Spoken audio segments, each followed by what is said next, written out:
probably don't know what the middle mouse button does in NinjaTrader 8 at all, and I don't blame you if you don't know what it's used for. It's not really talked about, but after today, you're going to start using it. So let's get started.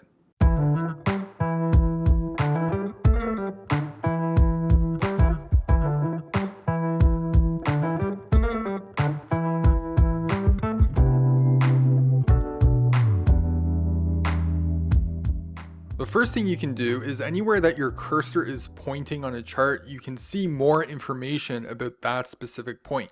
So just point your mouse button, hit the middle mouse button, and up comes this floating box.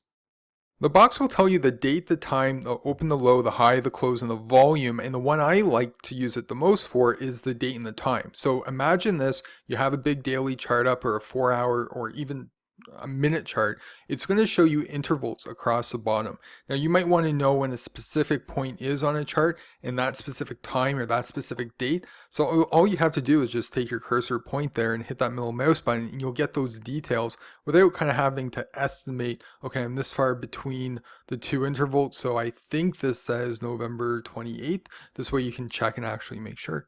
Now the second thing you can do is to use it to open up an order quantity hotkey type box. Okay, this box can be customized to have a lot of presets for order quantities that you might use. So perhaps you trade a certain order size for a smaller position or a larger position, and you want that quantity to be already acting like a hotkey, almost like a preset if you would, where you can just quickly hit that middle mouse button and select the order size that you want.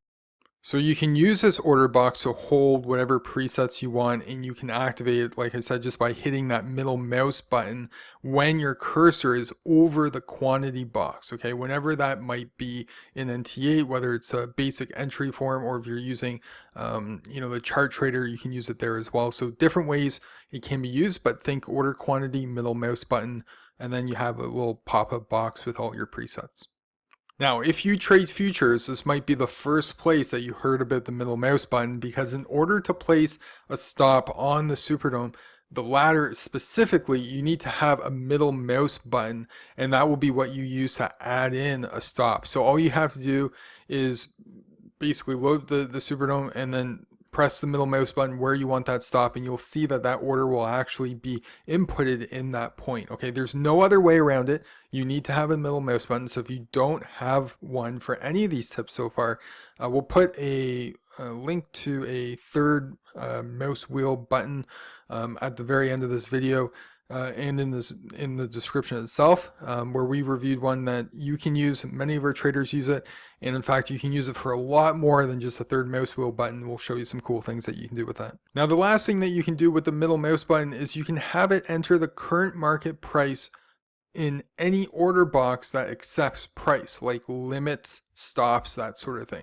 So this can save you a lot of time, but it can also prevent you from doing typos and mistakes. So if you change a value instead of retyping the whole thing, there's lots of a chance of you making a mistake, and it's also quicker, right? So basically any I'll use this basic entry form as an example. For any limit or stop, you can just hit the middle mouse button, and it's going to take the instrument that you're currently selected, and it's going to put that value of the current market price in that box. Okay, so that could be something that you might want to be able to use the middle mouse button for as well. So those are 4 things that you can definitely use the middle mouse button for that you probably didn't know about before. Now, if you found this useful and learned something about the middle mouse button today, I would really appreciate it if you smack that like button and give that thumbs up a good push.